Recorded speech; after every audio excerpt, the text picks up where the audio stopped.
মানুষের জন্ম হয়েছে উদ্যোক্তা হওয়ার জন্য, কারো চাকরি করার জন্য নয়।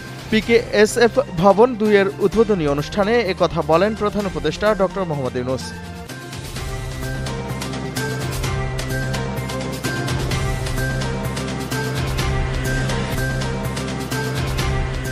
সীমানা নির্ধারণ ইস্যুকে কেন্দ্র করে রাস্তা অবরোধকারীরা বিকেলের মধ্যে অবরোধ তুলে না নিলে বল প্রয়োগের মাধ্যমে তাদেরকে সরিয়ে দেওয়া হবে। এক সভা শেষে সাংবাদিকদের এসব কথা বলেন স্বরাষ্ট্র উপদেষ্টা।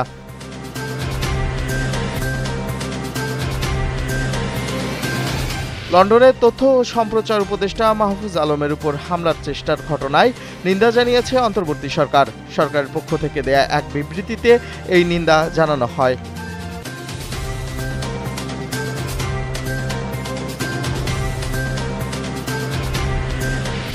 মানবতাবিরোধী অপরাধের মামলায় হাসানুল হক ইনু সহ ৫ জনের বিরুদ্ধে আনুষ্ঠানিক অভিযোগ দাখিলের জন্য আগামী ২৮ সেপ্টেম্বর দিন ধার্য করেছেন আন্তর্জাতিক অপরাধ ট্রাইব্যুনাল।